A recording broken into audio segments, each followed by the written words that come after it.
Shalom Aleihim. Bapak Yahweh memberkati saudara sekalian. Pada pagi ini, saudara-saudara, saya akan menyampaikan satu materi yang saya beri tema menarik mujizat menggunakan air. Sekali lagi, menarik mujizat menggunakan air. Sebelum saya menyampaikan, saya akan perkenalkan pada pagi ini ada satu jemaat yang baru pertama kali hadir, yaitu Bapak Yohanes dari Purworejo, Jawa Tengah. Duduk di mana? Ya, bisa berdiri Pak, kasih salam yang lain, saudara-saudara. Ya, kasih salam. Ya, kasih salam satu dengan yang lain. Puji Tuhan, senang sekali bisa bersama-sama dengan kami beribadah di tempat ini. Bapak Yahweh memberkati. Baik, saudara-saudara, kita akan bersama-sama menerangkan tentang menarik mujizat menggunakan air ini. Ini masih ada kaitannya dengan hukum law of attraction atau hukum daya tarik menarik. Hukum daya tarik menarik itu memiliki beberapa metode, termasuk yang pada hari Rabu kemarin ya, Rabu atau Minggu ya? Hari Rabu yang lalu yang saya sampaikan tentang surat dari masa depan. Nah, kali ini ada metode yang lain lagi, yaitu menggunakan air, saudara. Bagaimana kita mengaplikasikannya di dalam kehidupan kita?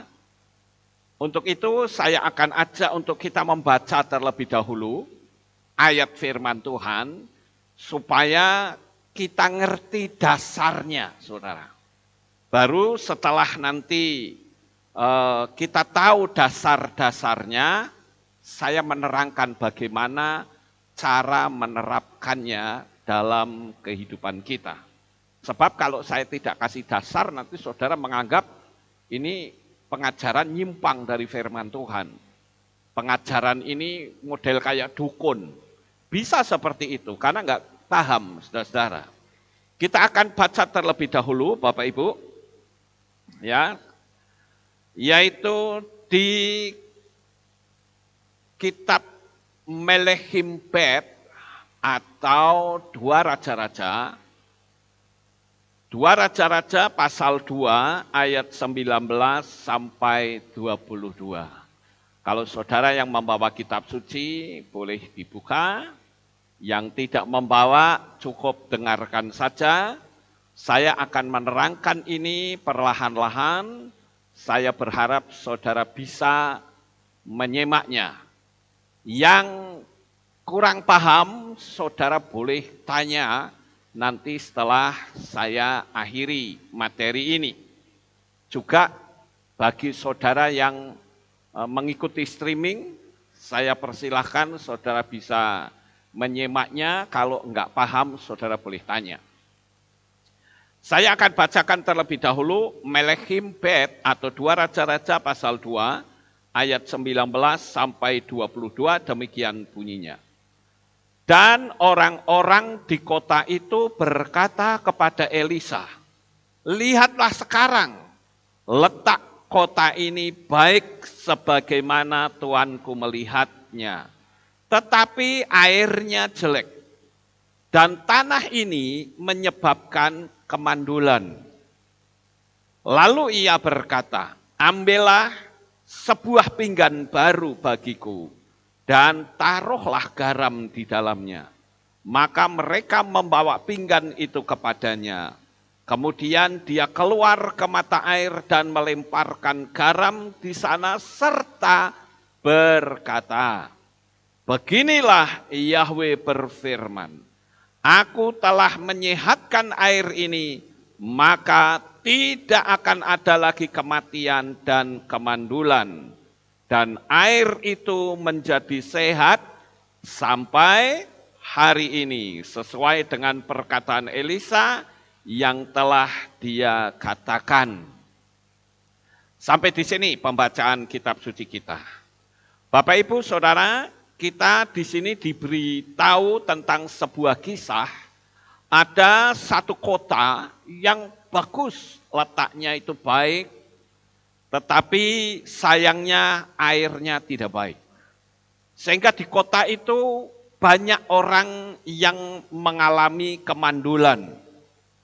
Dan bahkan bukan cuma kemandulan, tetapi juga kematian. Nah ini kalau dibiarkan, ya akan menjadi semakin buruk. Generasi di kota itu akan habis, saudara-saudara.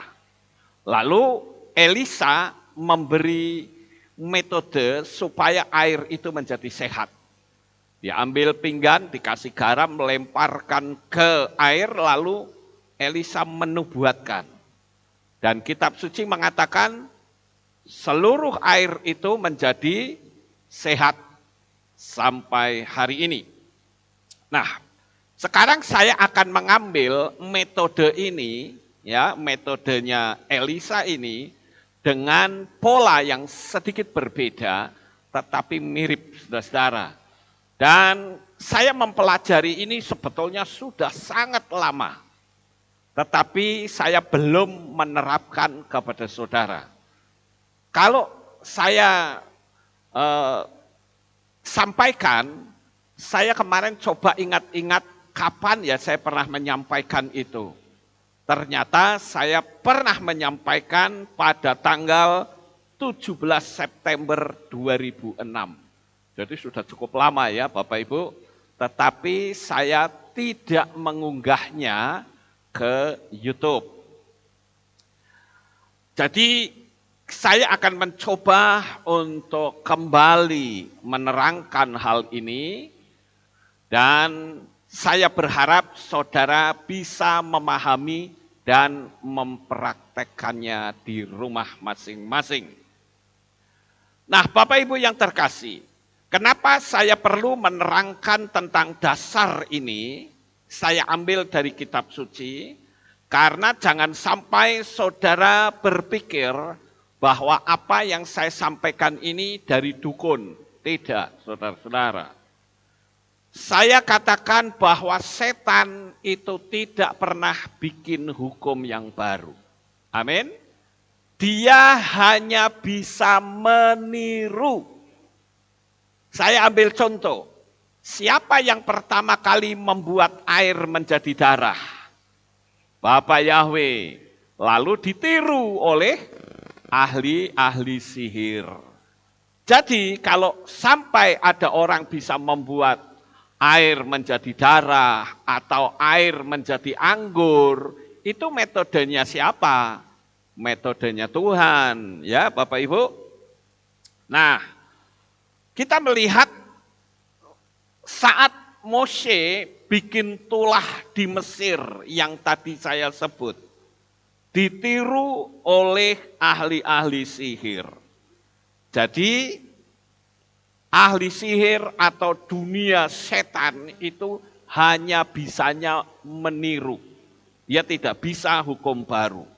Hukum law of attraction atau hukum daya tarik menarik juga ciptaan Tuhan. Bagaimana waktu Abraham minta anak, padahal umurnya sudah 100 tahun. Istrinya Sarah umurnya 90 tahun. Saya pikir secara hukum medis mustahil kalau Sarah bisa punya anak. Betul nggak Bapak Ibu? Saya kalau tanya di sini saja, ayo siapa di antara saudara yang paling tua di sini angkat tangan? Siapa yang paling tua? Nggak ada yang umurnya 80. Paling ya kalau 80 paling satu lah.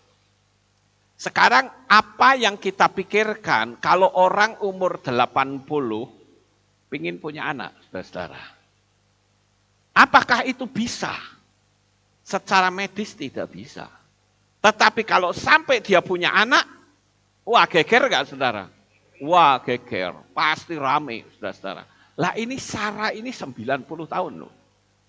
Tetapi dia bisa punya anak. Metodenya bagaimana? Tuhan tunjukkan metode. Hei Abraham, kamu keluar. Keluar, lihat bintang di langit. Ini hukum Loa loh saudara.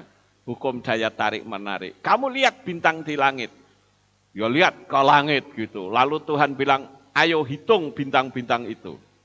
Abraham menghitung, saudara-saudara. Tapi bingung dia karena saking banyaknya. Dia bilang, aduh Tuhan, aku nggak sanggup menghitung bintang yang begitu banyak. Lalu Tuhan ngomong apa? Sebanyak itulah nanti keturunanmu. Saya percaya, ini penafsiran saya percaya, malam berikutnya ketika Abraham melihat bintang, dia tidak akan melihat bintang itu sebagai benda langit. Saya yakin yang ada di pikiran Abraham saat dia lihat ke atas, itu anak-anakku yang begitu banyak. Bisa saja Abraham membayangkan itu wajah bayi-bayi mungil anak-anaknya dia. Bisa kan Bapak Ibu? Hari berikutnya yang dia lihat, yang ada di otaknya Abraham akhirnya apa? Anakku banyak. Dan itu terjadi enggak? Terjadi. Ya. Kemudian ada lagi metode yang lain. Ketika Yakub bekerja kepada si omnya yang bernama Laban. Ya, nah ceritanya Yakub ini kerja tapi enggak digaji, saudara. Lalu si Yakub bilang begini, Om, ini saya kerja sama Om enggak pernah digaji, enggak apa-apalah. Sekarang begini, bagaimana kalau domba-dombanya si Om ini yang baik, tak bawa saya separuh. Nanti kalau lahirnya belang benteng, ya bercoreng-coreng, itu untuk gaji saya ya Om. Nah si Laban berpikir, goblok bocah iki. Ya, bagaimana mungkin domba putih kawin sama putih dapat belang benteng? Enggak mungkin saudara. Lalu Laban melakukan apa? Deal. Oke, kita deal ya. Yang belang benteng, coreng-coreng punya kamu. Yang putih khusus untuk saya. Baik, menurut si Yakub kena lo. Ya Bapak Ibu. Lalu Yakub menggunakan metode. Ya semua kan ada metodenya.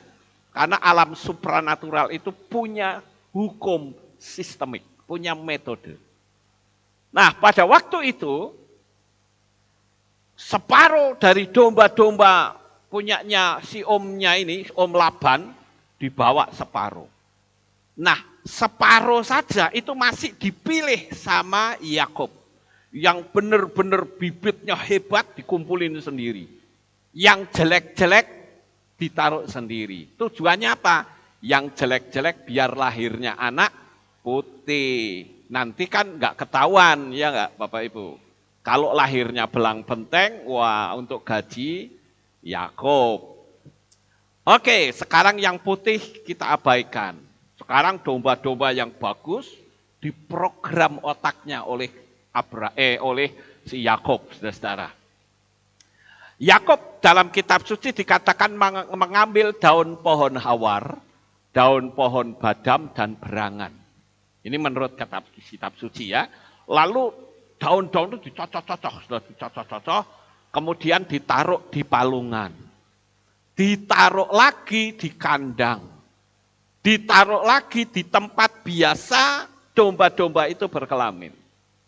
Sehingga ketika domba itu masuk ke kandang, dia lihat kandang yang bercoreng-coreng berbelang benteng.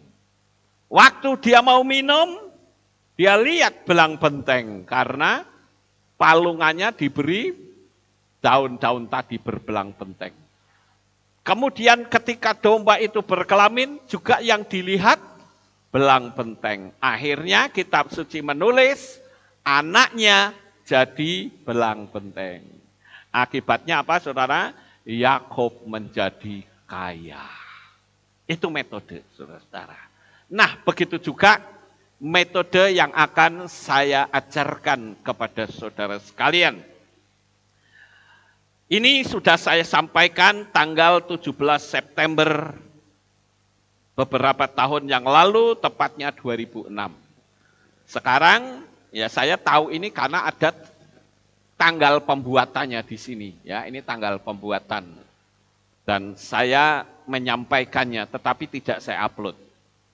Oke, sekarang kita akan lihat di kitab 1 Tesalonika 5 ayat 23. Saya bacakan untuk saudara. Dan Elohim damai sejahtera, Dia sendiri kiranya mengkuduskan kamu sepenuhnya, dan kiranya roh dan jiwa dan tubuhmu seutuhnya terpelihara tanpa celah pada saat kedatangan Tuhan kita, Yeshua HaMasyiah. Nah, Bapak Ibu yang terkasih, metode yang tadi diajarkan oleh Elisa, ya, itu akan kita pergunakan. Banyak cara orang bisa sehat, terutama melalui terapi air, saudara-saudara. Ada orang yang mudah terserang penyakit kulit, atau kulitnya kering, penuaan tubuh lebih cepat, otot tubuh mudah cedera, sulit mengurangi berat badan, tekanan darah tinggi, penyakit ginjal, mudah depresi, susah konsentrasi, pelupa, sering migrain. Itu ada orang yang memberitahu, gunakanlah terapi air. Kitab suci memberitahu bahwa kita harus minum air itu sebanyak 2 liter kira-kira. Ya. Kalau kita lihat di dalam kitab suci, itu ada di dalam kitab Yehezkiel kalau tidak salah, saudara-saudara, saya lupa mencatat itu berapa hin gitu ya. Itu nanti saudara bisa cari. Itu ada berapa hin lah, saya lupa saudara-saudara. Itu kalau dihitung pakai liter kira-kira 2 liter. Jadi Yehezkiel 4 ayat 11, bentar. Yehezkiel 4 ayat 11. Ayat 11. Oh ya. Oke, terima kasih Brisco. Engkau akan minum air dengan ukuran 1/6 hin banyaknya. Dari waktu ke waktu engkau akan meminumnya. Perhatikan kata 1/6 hin. 1/6 hin itu kalau diukur pakai literan itu 2 liter, saudara. Nah, banyak dokter yang memberitahu bahwa orang kalau pingin sehat, itu sebaiknya minum tiap hari minimal 2 liter. Ya, minimal 2 liter. Pagi, siang, sore, pokoknya sehari itu 2 liter, saudara. Ya memang kadangkala orang yang tidak bisa yang tidak biasa rodok keblindingan, saudara. Ya, saya pun juga agak sedikit dipaksa oleh istri saya, disiapkan beberapa botol, pokoknya sehari ini mesti habis. Tapi kadangkala nggak habis, cuma 1 botol aja, saudara-saudara. Ya. Tapi kita akan belajar supaya kita ini bisa sehat, yaitu dengan menggunakan terapi air. Terapi air yang dokter-dokter sering katakan itu 2 liter atau 1/6 hin. Nah, ada 3 hal penting yang dibutuhkan oleh tubuh kita, yaitu apa? Oksigen, air, dan makanan. Tetapi terkadang kita lebih mementingkan makanan daripada udara dan air. Saudara tahu nggak? Udara dan air serta makanan itu adalah kebutuhan pokok tubuh kita. Kalau tubuh kita cuma dikasih makan, kemudian oksigennya itu kurang, saudara akan sakit. Ya. Apalagi ditutup terus-terusan, saudara. Saya jamin Anda tidak akan sehat. Ya. Kemudian air. Saudara tahu air. Kalau orang tidak minum air, mati, saudara. Enggak usah manusia lah, tumbuh-tumbuhan, ya, pohon-pohonan, bunga, pokoknya yang tidak ada unsur air, akan mati. Begitu juga dengan manusia. Jadi Bapak Ibu, saya menyampaikan metode ini agar saudara itu paham. Karena metode nanti di bagian belakang saya ajarkan kepada saudara, itu sesuai dengan firman Tuhan. Dan bisa dianalogikakan. Jadi bukan sekedar alam supranatural, tidak, saudara. Saya ambil satu contoh bahwa air yang mengalami pencemaran akan merusak kesehatan. Demikian juga dengan air yang telah tercemari secara spiritual juga akan merusak kehidupan manusia. Saya punya alat uji kualitas air. Saya tidak perlu bicara merek, tidak boleh, saudara-saudara. Nanti saya kena hukum. Jadi saya pernah lakukan uji coba beberapa merek air, ya, air mineral, berbagai merek, kemudian saya memberikan alat. Alatnya itu ada di sebelah kiri atas ini kayak gini. Ada dua besi, yang satunya besi, satunya aluminium kalau nggak salah ya. Itu ditaruh, kemudian ditaruh di strom listrik. Itu nanti air yang putih bersih, yang clear, itu akan terurai isinya, saudara-saudara. Jadi jangan saudara pikir air yang putih itu tidak ada kandungannya. Ada, saudara.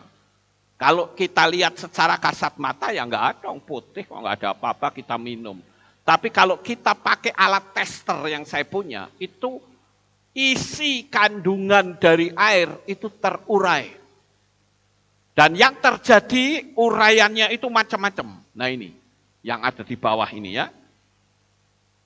Itu ada yang kandungannya 500 ppm, ya, ada yang 200 ppm.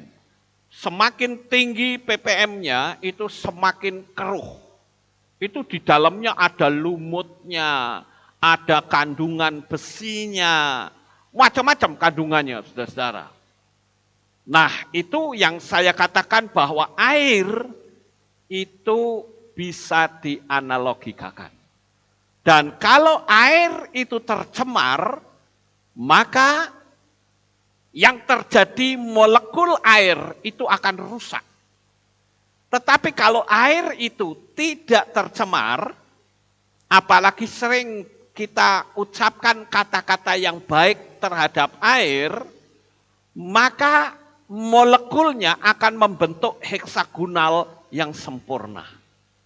Nah, Bapak Ibu yang terkasih, hal ini bisa dibuktikan secara teknologi. Kita lihat percobaan dari Profesor Masaru Emoto. Profesor Masaru Emoto ini membuat sebuah percobaan dengan menggunakan mikroskop elektron. Nah, ini mikroskopnya yang ada di sini nih. Ini kok agak gelap ya, nggak apa-apa. Ya. Nah, kemudian mikroskop elektron itu, saudara, bawahnya dikasih air yang sudah membeku. Air itu dibekukan di minus 20 derajat Celcius. Kemudian diambil gambarnya pada suhu ruangan minus 5. Ya, ini percobaan secara ilmiah, saudara-saudara. Jadi air dibekukan di minus 20, kemudian ditaruh di suhu yang ruangannya itu minus 5, kemudian di mikroskop. Dan saudara tahu, ini pembantu dari Profesor Masaru Emoto yang melihat dari molekul air tersebut. Namanya adalah Kazuya Ishibashi. Kazuya Ishibashi ini disuruh oleh Profesor Masaru Emoto untuk mengamati air tadi. Dan apa yang terjadi, saudara-saudara, ketika diamati, itu air memiliki perubahan yang sangat luar biasa. Kalau kita lihat di dalam kitab suci, di kitab Bereshit atau Kejadian 1 ayat 2, di sana dikatakan bahwa roh Elohim itu mengerami air, saudara-saudara. Kenapa harus di air? Kenapa enggak melayang-layang saja? Harus mengerami air, saudara-saudara. Itu membuktikan bahwa air itu memiliki unsur yang sangat luar biasa. Nah, Bapak Ibu yang terkasih, sekarang kita lihat percobaan yang pertama, yaitu ketika air ditaruh di gembes. Apa itu gembes? Tempat air dari plastik. Ya. Nah, ini namanya saja dari Jepang, jadi ya tulisannya Jepang, Saudara. Saya tidak bisa membaca bahasa Jepang. Ya, tetapi kira-kira kalau di Indonesia kan itu di botol plastik tadi ditulis kata kamu bodoh. Lalu air itu didiamkan 1 malam. Ya. Dan hasilnya itu seperti yang ada di sebelah kanan, berantakan, saudara. Oleh karena itu kita coba ya baca di Efesus 4 ayat 26. Marahlah, tapi janganlah berdosa. Janganlah biarkan matahari terbenam dalam kemarahanmu. Jadi di sini Rabi Shaul memberitahu kepada kita, orang marah itu boleh enggak, saudara? Boleh, tapi kalau sudah lewat 1 hari, lewat malam, artinya kalau sudah lewat jam 6, itu kan pergantian hari di Israel kan jam 6 sore. Ya, pokoknya matahari terbenam itu pergantiannya waktu, kira-kira jam 6 sore lah. Beda dengan penanggalan Gregorian, pergantiannya jam 12 malam. Nah, Rabi Shaul memberitahu bahwa kalau kamu marah, sampai matahari terbenam, Yesua juga memberitahu bukan? Kalau kamu marah jangan sampai matahari terbenam belum padam amarahmu. Karena ketika kita masih dalam kemarahan, maka setan itu akan menunggangi hati orang tersebut. Jadi hari ini yang tukang marah berubah, saudara. Karena ketika saudara marah-marah terus, nggak ada duit marah. Apakah dengan marah itu rezekinya muncul? Tidak, saudara. Malah jauh dari rezeki itu iya. Hati-hati ya Bapak Ibu, orang-orang yang tukang marah, saudara-saudara yang ada di rumah masing-masing yang menyaksikan streaming ini, bagaimana dengan Bapak Ibu Saudara? Siapa yang tukang marah ngaku di hadapan Tuhan. Karena kemarahan itu akan merusak energi air dan merusak aura yang ada di rumah saudara. Contohnya yaitu botol plastik yang dikasih tulisan kamu bodoh saja, ketika didiamkan semalam, maka partikel dari air itu kelihatan rusak, saudara-saudara. Tetapi sekarang dicoba air yang diberi kata-kata maupun tulisan yang energinya positif. Maka hasilnya pun akan positif. Nah, ini adalah partikel ya air yang diberi ucapan cinta dan syukur. Kemudian kata terima kasih dalam bahasa Jepang, arigato. Itu pun juga berubah partikelnya, saudara-saudara. Saudara perhatikan ya, seperti ini dan yang ini. Saudara bandingkan. Sangat jauh berbeda. Yang ini rusak. Dan air yang partikelnya rusak seperti ini, ketika diminum akan mendatangkan penyakit mental, saudara. bisa depresi karena airnya tidak baik, saudara-saudara. Kemudian kita lihat kata terima kasih dalam bahasa Malaysia. Ya. Kemudian kata benci, ini berbeda. Partikelnya sangat berbeda. Kemudian juga kata thank you dalam bahasa Inggris. Itu partikelnya seperti itu. Tetapi yang sebelah kanan itu ditulis dengan kata tidak berguna. Kristal ini terlihat ada lubang di hatinya, mungkin karena rasa kecewa. Terkadang kita sering mengucapkan kata-kata ini, dan kristal ini mengingatkan kita akan akibat ucapan tersebut. Ini penyelidikan ini sudah mendunia, saudara-saudara. Apa yang disampaikan oleh Profesor Masaru Emoto. Nah, oleh karena itu, hanya dengan ucapan, dalam bahasa apapun, saudara harus tahu bahwa apa yang diucapkan manusia itu keluar dari hati, dari emosi. Ya. Ketika emosi seseorang, emosi itu sesuatu yang bergerak. Emosi itu adalah sesuatu yang bisa mencemari atau memberkati. Jadi berhati-hatilah ketika engkau berbicara. Kemudian ada yang ditulis dengan kata, apa ini kok tidak kelihatan? Malaikat. Nah itu, oh berarti ada itunya ya, oke. Malaikat dalam bahasa Jepang itu seperti ini. Ya.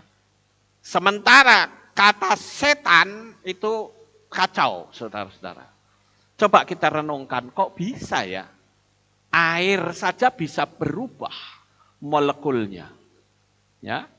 Kemudian kita lihat yaitu kata penderitaan. Membentuk kristal yang tidak sempurna. Nampaknya air tersebut berusaha keras untuk membentuk kristal, tapi gagal karena kelelahan. Nah, kalau orang terus dalam penderitaan, saudara mau bangkit seperti apapun, ketika mindset saudara belum berubah, sikap hati saudara belum berubah, saudara akan terus mengalami kegagalan. Seperti yang digambarkan oleh partikel dari air ketika diberi kata penderitaan. Kemudian, saudara-saudara, ditulis kata kebahagiaan. Kristal ini mengingatkan kita akan potongan intan yang sangat indah. Itu kalau ditulis dengan kata kebahagiaan. Kemudian bikin lagi percobaan dengan kata-kata, yaitu bagus sekali. Air ini kelihatannya senang dipuji. Dengan bentuknya yang merekah bebas, kristal ini nampaknya ingin mengungkapkan perasaan senang. Air saja itu bisa berinteraksi dengan kita. Makanya saya sering memberitahu tentang hukum Loa itu, saya katakan semua benda yang ada di sekeliling kita itu adalah energi, saudara. Apakah itu speaker, apakah itu meja, apakah itu drum, alat musik, atau air, semua punya energi. Nah, Bapak Ibu yang terkasih, bagaimana ketika air itu diberi tulisan kamu sami apa nih? Kamu samu nida, ya. Ini bahasa Korea, saudara-saudara. Ternyata itu artinya terima kasih dalam bahasa Korea, itu bentuk airnya juga seperti itu, saudara-saudara. Ya. Kemudian Ada lagi yang diberi kata cinta dan terima kasih. Bentuknya bagus, saudara-saudara. Tapi yang kata khawatir, ini berusaha untuk bangkit, saudara, tetapi kabur. Nggak punya energi, nggak punya kekuatan untuk memperbaiki diri. Nah, ini sama seperti ketika kita itu hidupnya dalam kekhawatiran. Saudara mau bangkit, usaha apapun, mesti gagal, saudara. Sama seperti partikel air ini. Dia sudah membentuk, tapi cuma sedikit sekali. Untuk selanjutnya dia tidak bisa membentuk apapun. Kemudian ketika ada ditulis kata SARS, ini waktu saya menyampaikan kan waktu itu masih rame-ramenya SARS, saudara ya.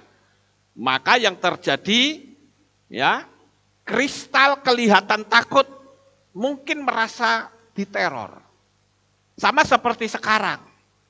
Corona yang ada di otak kita apa? Oh, takut. Betul nggak, saudara? Ya. Ya, kalau kita mau ditakut-takuti ya jadilah. Tapi kalau nggak mau ditakuti ya nggak akan takut, saudara. Ya. Wong kita ya nantinya mau mati kok bingung amat. Ya. Nah, ini yang penting yang perlu saudara ketahui. Ya, SARS itu singkatan dari Severe Acute Respiratory Syndrome. Nah, ini kata SARS-nya ini ternyata ditulis dalam bahasa Jepang. Ini berantakan, saudara. Nggak bisa membentuk sama sekali. Jadi kalau saudara ditakut-takuti dan kita ikut takut, ya saudara akan sakit. Orang nggak apa-apa juga lenggak-lenggak mati, saudara. Betul nggak? Ini secara ilmiah itu sudah bisa dibuktikan, saudara. Lalu pertanyaan, apa sih yang ditakut itu apa sih? Wong nanti kita semua ya bakal mati kok, betul nggak? Ya. Nah sekarang kita lanjut. Kata SARS tadi diganti dengan kata cinta dan terima kasih. Tuh lihat tuh bentuk kristalnya. Sangat beda sekali bukan? Nah sekarang dibuat percobaan yang lain lagi. Yaitu nasi. Kali ini bukan air ya, nasi. Tapi tetap nasi itu ada unsur airnya enggak? Ada sekalipun sedikit, saudara. Kalau yang enggak ada airnya itu yang nasi aking, nasi yang sudah dijemur. Ya, kalau nasi dijemur kan unsur airnya hilang, saudara. Ya kan? Tapi kalau nasi yang masih bisa dimakan tuh ada unsur airnya, sekalipun itu sedikit. Nasi yang diberi kata-kata kamu bodoh, itu yang di sebelah kiri. Ternyata nasi itu gampang membusuk, saudara. Tapi sebaliknya ketika nasi itu diberi kata-kata terima kasih yang di sebelah kanan, itu ternyata sulit membusuk. Ya. Lama lah waktu membusuknya, saudara. Sekarang yang berikutnya. Ayo kita lakukan.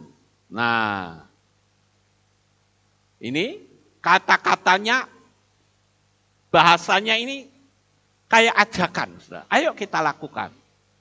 Tapi kalau yang kanan itu wujudnya perintah. Lakukan dengan tanda seru. Nih, ada tanda seru. Hanya dengan tulisan seperti itu saja, molekul air itu berubah, saudara-saudara. Kemudian yang berikutnya, kamu indah sekali. Diucapkan berkali-kali oleh anak-anak, bukan orang dewasa kali ini. Tapi oleh anak-anak. Kamu indah sekali, ini air ceritanya ya. Air yang diberi ucapan, kamu indah sekali. Kamu indah sekali, kamu indah. Yang ngomong tuh anak-anak ya, kalau di sini mungkin ya anak-anak sekolah sahabat lah kira-kira begitu ya Bapak Ibu. Ya, jadi bentuknya jadi bagus. Tetapi dibuat percobaan lagi dengan kata-kata kamu bodoh diucapkan oleh anak-anak dan kamu manis yang juga diucapkan oleh anak-anak. saudara bisa lihat bentuk partikelnya itu sangat berbeda sekali. Gambar-gambar ini diambil dari mikroskop elektron, saudara-saudara. Jadi bukan mikroskop biasa, dia nggak mampu. Harus dengan mikroskop elektron. Nah, kemudian, saudara-saudara, kata kamu bodoh, ya, itu seperti itu. Merah, ya. Kemudian yang sebelah kanan, kamu membuatku muak, kubunuh kamu. Maka kristalnya itu membentuk gambar pria yang membawa senjata, saudara-saudara. Seolah-olah dia ini ibarat seperti mau coba mempertahankan diri. Jadi berhati-hati dengan ucapan dan kata-kata. Tetapi ketika diucapkan kata kamu cantik, kamu tulus, ya, kembali kristalnya itu berubah menjadi kristal yang baik, saudara-saudara. Nah sekarang, bagaimana kalau misalkan ucapan tersebut itu tidak menggunakan mulut manusia, tetapi memakai musik. Bagaimana? Apakah air itu bisa berubah? Ternyata bisa, saudara-saudara.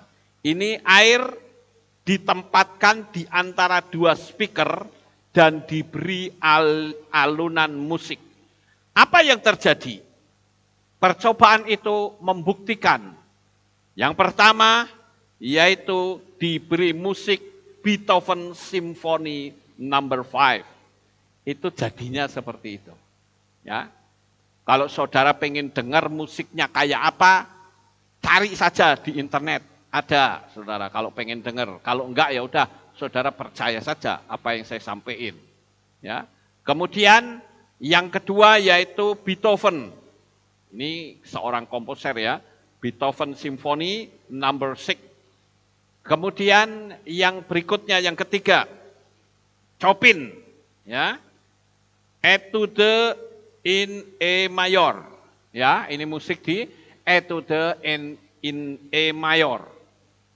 Kemudian kita lihat lagi di musik, ya, Johannes Bastian, yaitu Air on the G string. Wah, ini bagus, ya, kristalnya, saudara-saudara. Kemudian lagu anak-anak Capung Merah, ya. Kemudian musik heavy metal. Wah, kalau heavy metal ternyata berantakan, saudara, ya. Ya, kalau heavy metal itu kan isinya jeritan-jeritan, wah, sambil tangan, gitu. Itu ternyata bikin kacau, saudara-saudara.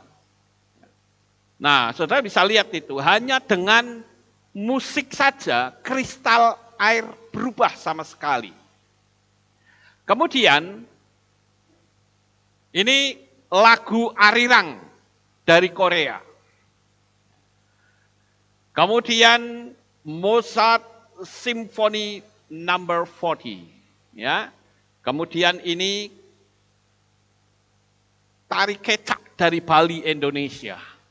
Nah, ini bentuknya berbeda-beda, ya, Bapak Ibu. Nah, sekarang kita lihat lagi. Ini air sebelum didoakan. Sekarang dibikin percobaan. Air yang belum didoakan, wah, bentuknya kayak begini, ya. Enggak karu-karuan, saudara-saudara. Kemudian setelah didoakan, itu bentuknya jadi berbeda. Ya, ini setelah didoakan. Tetapi ketika dia dibiarkan terus, selama 6 bulan, bentuknya akan semakin indah. Nah, ini tentu ada spelling waktu, ya, Bapak Ibu. Makanya hukum loa itu tetap ada spelling waktu. Dan saudara harus percaya bahwa apa yang saudara tulis itu pasti terjadi. Ya, bukan semoga terjadi. Makanya penulisan hukum loa itu tidak boleh menggunakan kata-kata yang tidak bisa diterima oleh alam semesta. Semoga, mudah-mudahan, seandainya, jikalau, barangkali, misalnya, macam-macam. saudara bisa lihat materi ini di tema sopan tetapi merusak. Nah, saudara bisa lihat materi saya itu. Ya, kita lanjut, saudara-saudara. Yaitu kata terima kasih dalam bahasa Tagalog. Ternyata air itu bisa menangkap di bahasa apapun di dunia, saudara. Kenapa? Karena apa yang diucapkan seseorang itu ada energi emosi yang bergerak. Kata-katanya emosi. Emosi itu sebetulnya singkatan emotion. Energy motion. Energi yang bergerak, saudara. Nah, jadi bahasa Tagalog juga air ngerti. Kalau bahasa Indonesia ngerti enggak? Ya pasti ngerti kalau begitu ya. Bahasa apapun di dunia air itu ngerti. Nah, sekarang kata terima kasih dalam bahasa Portugis itu juga air bisa ngerti. Kemudian ada lagi kata-kata damai. Ya. Bentuknya bagus. Kemudian perang. Wah, ini tidak bisa membentuk, saudara. Kata perang ini, dia berusaha untuk membentuk. Jadi air itu sebetulnya ingin nolongin kita sebetulnya. Ingin membentuk. Tetapi ketika kata-katanya tidak nyaman, dia tidak bisa, nggak mampu untuk membentuk yang indah, saudara-saudara. Nah, sekarang air yang didoakan oleh 500 orang. Ya, bentuknya kayak begini ya. Kemudian didoakan dalam kepercayaan Nasrani. Nah, bentuknya seperti itu, saudara. Kemudian didoakan lagi dari kepercayaan Yahudi atau Yudaisme. Ya, ternyata bentuknya bisa berbeda. Kemudian kita dilihat membuat percobaan lagi, yaitu ikan di dalam akuarium itu bisa hidup lebih lama dan airnya tidak mudah keruh. Kalau air itu sudah didoakan, sudah diberi ucapan-ucapan yang baik, ternyata kalau buat ngisi akuarium nggak mudah butek, saudara-saudara. Mie instan airnya lebih kuning. Kenapa? Karena memudahkan keluarnya zat pengawet dan zat pewarna. Jadi kalau saudara mau bikin mie instan, ya, saya nggak perlu sebut merek lah, tidak baik, saudara. Pokoknya mie instan aja. Ini kalau metode saya akan godok mie instan itu ya bukan 3 menit, tapi 5 menit, saudara. Saya biarkan 5 menit, airnya agak kuning. Nah itu airnya dibuang semua itu, saudara. Jangan didadekke kuah, nggak boleh. Karena itu mengandung pengawet. Paham Bapak Ibu? Buang semua. Lah diambillah minyak untuk kuahnya bikin sendiri. Pakai air yang lain yang masih putih, digodok sampai umek baru disiramkan. Jadi jangan yang kuning tadi itu mengandung pengawet itu, yang bikin orang jadi sakit. Lebih baik buang. Ya.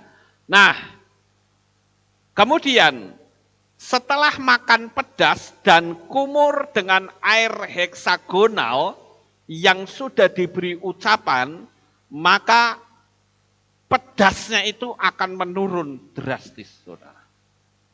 Akan menurun drastis. Kemudian menanak nasi hasilnya lebih mekar dan tahan basi. Ya, saya kasih teori begini, saudara mencoba praktek di rumah ya.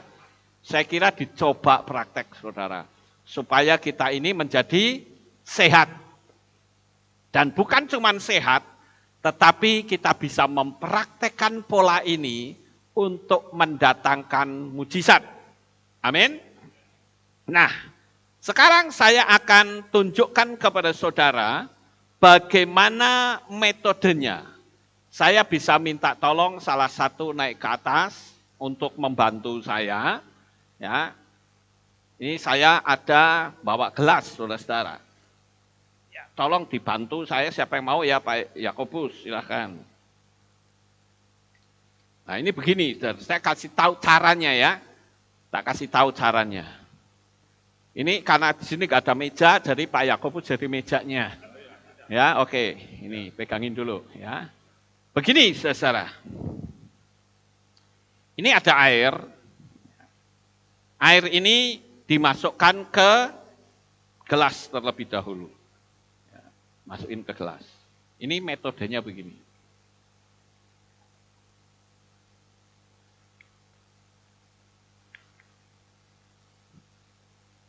Ini sekarang metodenya. Nah, setelah air ada di dalam gelas, saya mau ngasih tahu, saudara kan pasti punya beban, bukan?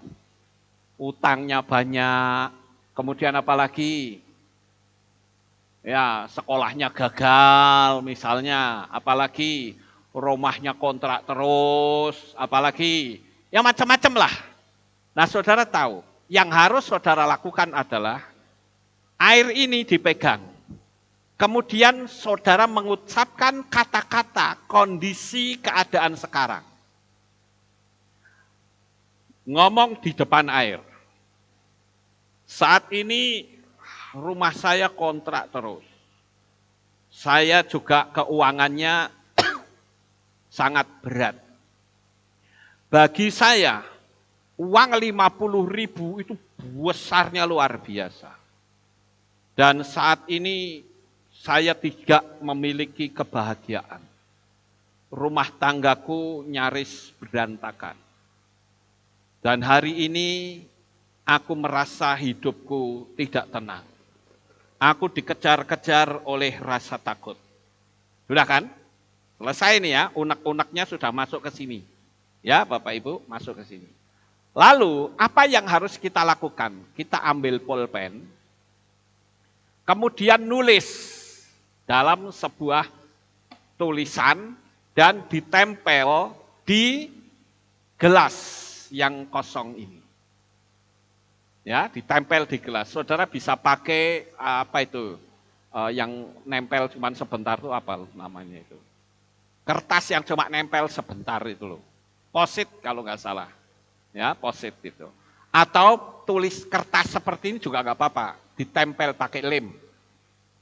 Ya, ditulis. Ini saya tulis apa?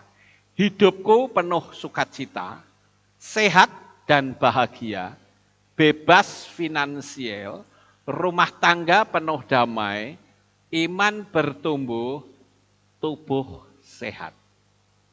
Setelah ini, apa yang harus kita lakukan? Air yang berisi energi negatif ini dimasukkan ke sini. Nah, sudah. Setelah kita taruh di sini, terima kasih Pak Yakobus, sudah selesai. Ya, boleh beri tepuk tangan dong Pak Yakobus. Ya. Air yang sudah saya taruh ini, saudara, kemudian saudara diamkan selama 24 jam minimal. Kenapa harus 24 jam? Tadi penyelidikan dari Profesor Masaru Emoto, begitu didiamkan 24 jam sehari, maka molekulnya itu, partikelnya jadi berubah. Paham nggak Bapak Ibu? Jadi kata-kata negatif tadi yang ada di gelas ini akan diubah dengan kata-kata ini. Dan akan lebih baik ketika saudara menulis di sini, dan saat air itu dituang, sambil saudara membaca dengan penuh perasaan. Saudara katakan hidup penuh sukacita, atau saya praktekkan begini ya, supaya saudara bisa ngerti.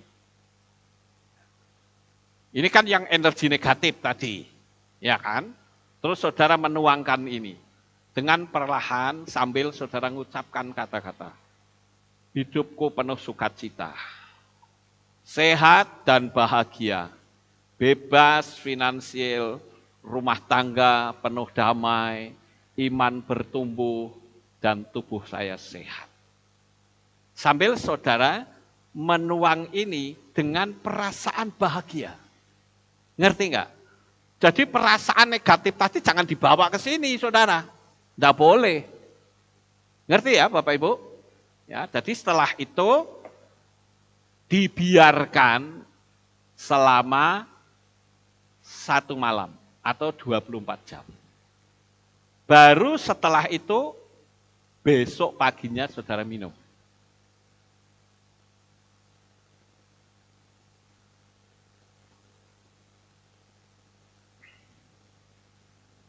Saat saudara meminum air ini, saudara juga rasakan bahwa apa yang saudara tulis hidup penuh sukacita, sehat dan bahagia masuk di dalam tubuh kita dan membombardir semua energi negatif yang ada di dalam diri kita. Paham nggak Bapak Ibu? Ya boleh beri tepuk tangan. Haleluya. Nah, sekarang ada pertanyaan nih. Bagaimana kalau airnya itu diganti dengan teh manis atau kopi manis? Saya katakan tidak boleh.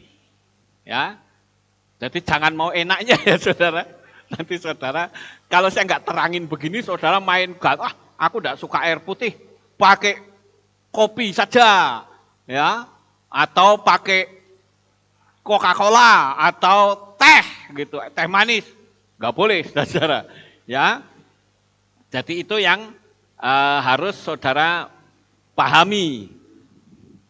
Nah, sekarang pertanyaannya adalah begini, saudara. Apakah yang saya kasih tahu tadi metode ini saudara sudah paham atau belum? Paham ya, kalau sudah paham, saya berikan kesimpulan. Kesimpulan pertama adalah betapa bahayanya jika rumah saudara diwarnai dengan kemarahan dan kebencian. Aura itu akan nempel di air minum dan makanan. Serta ruangan itu auranya jadi tidak baik. Saya baca dari kitab Yakobus. Yakobus 3 ayat 9 sampai 11. Demikian bunyinya. Dengan lidah kita memberkati Yahweh Bapa kita. Dengan itu pula kita mengutuk manusia yang telah menjadi secitra dengan Elohim. Dari mulut yang sama keluar berkat dan kutuk. Hal ini, hai saudara-saudaraku, tidaklah harus terjadi demikian. Adakah mata air dari sumber yang sama mengeluarkan air yang manis dan pahit? Nah, Bapak Ibu yang terkasih, di poin yang pertama ini saya memberitahukan kepada saudara agar kita berhati-hati di dalam kita berbicara. Di situ ada sebuah kata-kata, before you speak, think. Sebelum kamu ngomong, mikir dulu. Ya, Bapak Ibu, think itu bisa diartikan, is it true? Apakah itu benar? Nek, nggak benar, nggak usah ngomong. Ini sebagai saringan, ya. Kemudian, is it helpful? Apakah itu akan menolongmu? Kalau kamu ngomong ini nih untuk kamu itu bisa nolong atau tidak? Kalau enggak, ngapain kita ngomong? Enggak ada urusannya kok. Daripada kita punya mulut nyinyir, paham saudara-saudara. Kemudian, is it inspiring? Apakah itu akan menginspirasi dengan kita ngomong? Kalau enggak memiliki inspirasi, untuk apa kita bicara? Kemudian, is it necessary? Apakah itu perlu? Ya, kalau enggak perlu, ngapain kita ngomong gitu loh. Is it kind? Apakah itu akan membawa kebaikan? Kalau enggak bawa kebaikan, enggak usah ngomong. Karena hal itu akan dapat mencemarkan. Ya, mencemarkan energi. Kenapa? Karena ketika saudara marah, ingat, tubuh kita itu memancarkan energi. Orang yang marah Nggak usah orang tua lah, anak kecil saja. Saya suka lihat itu Sirel kalau marah langsung nih. Kalau sudah nekuk ke bawah, mulutnya meletot ke bawah ini, itu energinya nggak enak, saudara-saudara. Makanya kalau saudara itu marah, jangan nunduk, degek kayak gini. Nanti kemarahanmu akan mereda. Amin. Ya, nah itu yang harus kita pahami. Itu kesimpulan pertama, Bapak Ibu. Sekarang kita akan lihat kesimpulan yang kedua. Nah, ucapkan kata-kata yang indah pada tempat penyimpanan air. Atau beri label pada penampungan air. Boleh pakai spedol. Ya. Misal hidup penuh kelimpahan, damai sejahtera, rumah tangga bahagia, bisnisku maju. Ngerti enggak Bapak Ibu? Bisnisku untung besar. Ya. Ditulisnya pakai spedol, enggak apa-apa. Ini kendi ditulis. Ini kan orang-orang dulu kalau minumnya pakai kendi ya. Ya. Itu kalau pakai kendi itu lebih menyehatkan, saudara. Karena dia itu mengandung unsur tanah. Dan ditulis kata-kata yang indah, maka energi air di dalam kendi itu juga akan berubah. Sampai di sini paham ya Bapak Ibu? Sekarang yang ketiga. Kesimpulan ketiga adalah air itu bisa merekam semua pesan baik berupa tulisan maupun kata-kata. Kalau mau cuci muka, ucapkan, wajahku tampan, wajahku cantik dan indah, awet muda. Itu boleh ya saudara lakukan itu ya. Ingat loh, air yang mengalir itu akan langsung kena kata-kata kita. Ya, jadi air yang sudah berisi ucapan indah akan menempel pada wajah dan akan bikin wajah memancarkan aura yang jernih. Saya kadangkala kalau melihat foto, saudara, saya itu bisa ngerti. Orang ini auranya terbuka. Orang ini auranya tertutup. Cuman kan saya nggak perlu ngomong, kamu kok auranya tertutup sih? Ya nggak perlu, saudara. Pokoknya saya ngerti aja, orang ini auranya terbuka. Kemudian, air merupakan sumber kehidupan untuk semua makhluk. Tanpa air apapun akan mati termasuk tanaman. Coba saudara tanggapi dengan serius tentang hal ini. Lakukan di rumah saudara masing-masing. Kemudian kesimpulan yang keempat. Di dalam iman kita, saudara-saudara, apakah suatu kebetulan jika baptisan itu menggunakan air sebagai formulanya? Di situ kita melihat ketika kita dibaptis itu menggunakan air, makanya kita ditenggelamkan. Lalu diberi formula, ini yang dibilang bahasa Ibrani mikveh mayim. Diberi formula, saudara. Formulanya itu apa? Kalau saya membaptis selalu saya menyebut nama Bapa Yahweh, Yeshua Hamasya dan Ruach HaKodes atau Roh Kudus. Baru setelah itu saya patahkan kuasa kutuk.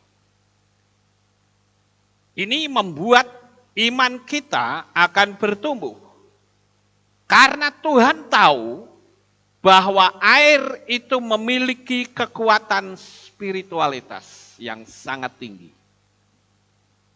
Bahkan sebelum air dinikmati manusia, air itu sudah dierami oleh Roh Kudus. Amin, Bapak Ibu. Karena di kitab Beresit 1 ayat 2 dikatakan Roh Elohim mengerami air.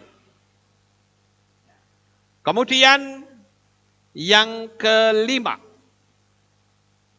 berdoalah sebelum minum air dan berkati air kita. Ya. Di dalam kitab Keluaran 23 atau Shemot 23 ayat 25 dikatakan, dan kamu harus beribadah kepada Yahweh Elohimmu, maka dia pasti memberkati roti makananmu dan air minumanmu. Dan aku pasti menjauhkan penyakit dari antaramu. Kembali kata air disebut lagi. Ya Bapak Ibu. Jadi ini penting. Kemudian yang terakhir.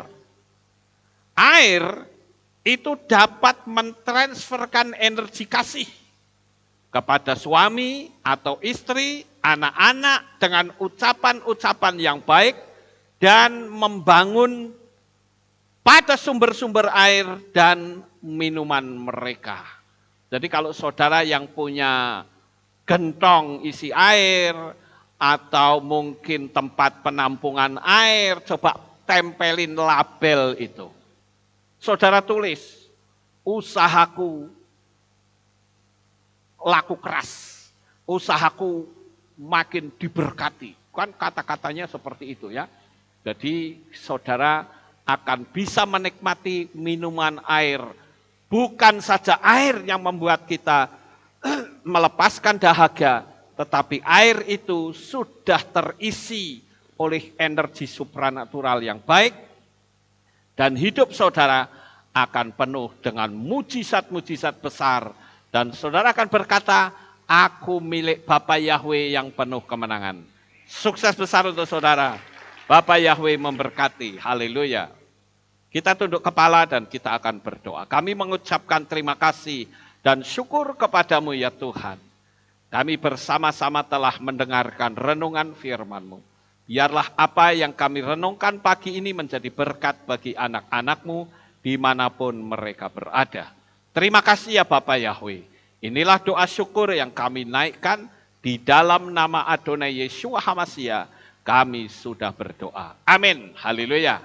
Kita akan dengar, tidak ada pengumuman pagi ini Bapak Ibu.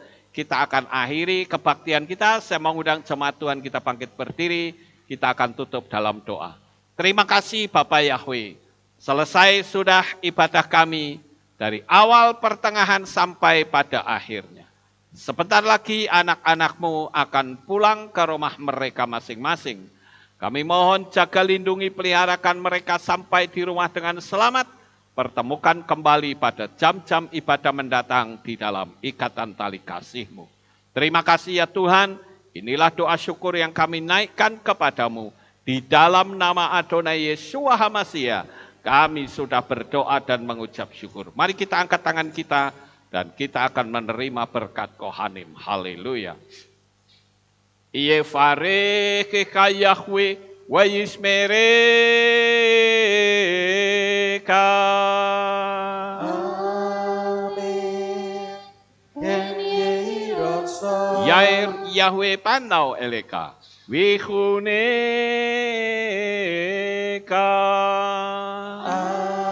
Amen. En yehi rotso. Yisa Yahweh panau eleka. Wayashem lecha shalom. Amen. En yehi rotso. Baruk ata pair ufaruk ata besadeh. Engkau akan diberkati di kota dan kau akan diberkati di ladang. Amin. Baruk peripit ne kau friat mat kau fri fahem teka shekar ala peka wa esteroconeka. Diberkatilah buah kandunganmu, diberkati hasil bumimu, diberkati hasil ternakmu, anak-anak lembumu dan anak-anak dombamu. Amin. Baruk tanah kaum misyarteka, diberkatilah bakulmu dan tempat adonanmu. Amin. Baruk ata momoy kau faruk ata betseteka, dan kau akan diberkati pada waktu kau masuk. Dan engkau akan diberkati pada waktu engkau keluar. Amin. Baruk ata Yahweh Elohenu melek haolam. Besem Yeshua HaMashiach Ruach HaKodes kile olam vaed. Kami sudah berdoa dan mengucap syukur. Haleluya.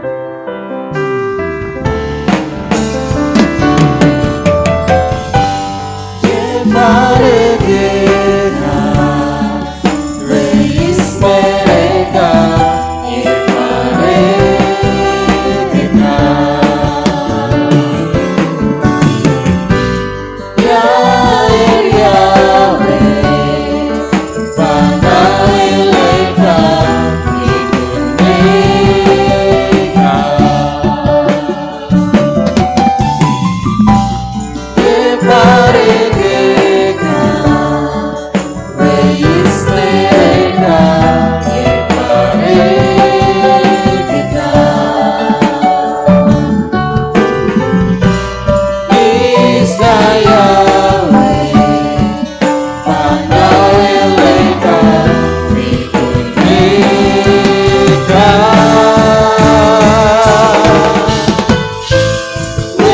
Hashem Lekah.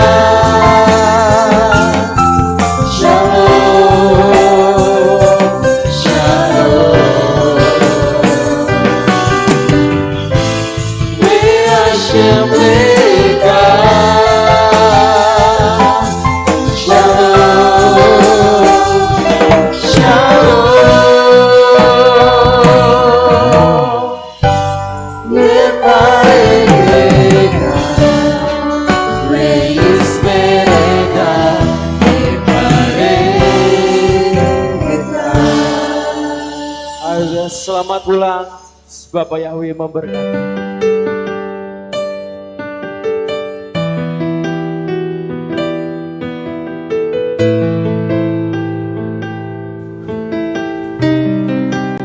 Segala pujian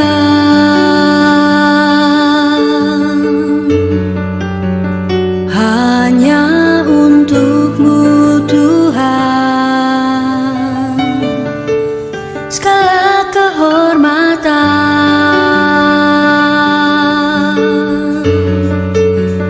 juga punya-Mu Tuhan. Dari puncak tertinggi sampai lembah terlandai, semua karya kasih cinta-Mu, sujud menyembah Sang Maha Pencipta.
Menjadi